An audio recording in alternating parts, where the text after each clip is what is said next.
question. If I give you a formula here, then you're going to name it for me. Now here in class when we do it, I do not intend to make a mistake here. However, in your test bank, some of the reviews, some of you've been coming to the review sessions, they'll say, where is there a mistake? And they'll have a formula and they'll have a name right there for you. And they'll say, is this one correct? Okay, they can be so slick that they could write the formula wrong or they could write the name wrong. And so you've got to be aware of both. So here, I do have the formulas correct. I've got this stuff. It's binary, and we know we have a classic ending for all those that are binary. So, Andrew, hit it for me. Potassium bromide. Potassium bromide. Does anybody need to see me write that out? Okay, I'm going to be lazy then, unless you need to see it. Bromide, I-D-E. Okay, and then I have this one. It's binary. It fits under this category because I put this calcium with it. Emily, hit it. Calcium oxide. Calcium oxide. Okay. Then a harder way to play the game is we run it backwards here. I give you the name, and then you've got to come up with the formula, and this is where you have to know charges here. So, I've got aluminum and I have phosphide. Here's the thinking process I would do. Okay, binary. There's nothing hidden. I know it's only aluminum and phosphorus. And then I have to think of charges in order to have a neutral compound. Hina, what's the charge on an aluminum? +3. +3. What's the charge on a phosphorus, Hina? -3. -3. So, give me a formula. ALP. ALP. Another one of her compounds to spell a word. I guess that's one mountain in the Alps in Europe. Okay. Everybody all right on that?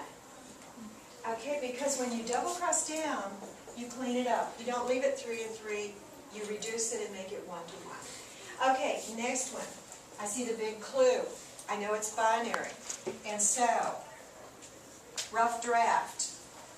And notice though, when I speak about rough draft, your finished product never has these charges showing in it. Okay, so now I've got these two together. Marco, what's the charge on a magnesium? It's +3. No, magnesium, Mg? 2. 2. I thought you said 3. Yeah, I said 3. Okay. You could have denied it and I wouldn't have known. No. Okay, nitrogen now has what charge, Marco? -3. -3. Okay, now Marco, put that together and tell me what the formula will be. Gonna be Mg3 and 2. Perfect. Okay, very good. Magnesium nitride. Now, the new stuff. This is what I started right at the end of the hour. This is where I allow no moaning at all. Okay? Just, this is the way it is. When you get to the B families, almost all of the B families, with the exception of the silver and the zinc, almost all the rest of them are variable. In fact, there's even a couple of representatives that are also variable. These are the ones you are responsible for. And if you have iron, iron can become 2 or 3. If you have copper, it can become 1 or 2. Just take it on fact. This is what is found. Okay? If you have mercury, it can be 1 or it could be 2. Now, there is something in your book sometimes that I don't like at all.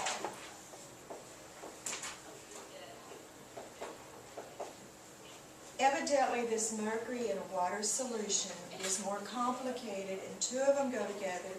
I do not like this. We will not be looking at that, but you might see that in other books if you go on. Let's ignore that for the time being. So mercury can be 1 or 2. Zinc can be, oddly enough, 2 or 4. Now, you've heard me say usually +1, +2, +3 is as high as we go. But in chemistry, anything is possible if you're willing to pay the energy price. Lead can also do that. So for those 2, if we come over here, I grouped those together because they are both from the same family. So if you can remember, one of them does it, chances are good the other one does it also. Now, this family right here, we never included in what we expected the charges to be. That's kind of no man's land. But these at the bottom kind of do their own thing. And so, +2 and +4, +2 and +4. Then the naming of them. The nice and newer way of naming them. They use the English word and they put the Roman numeral behind it to indicate charge. And there's no spacing at all. So just iron 2, iron 3, and so forth.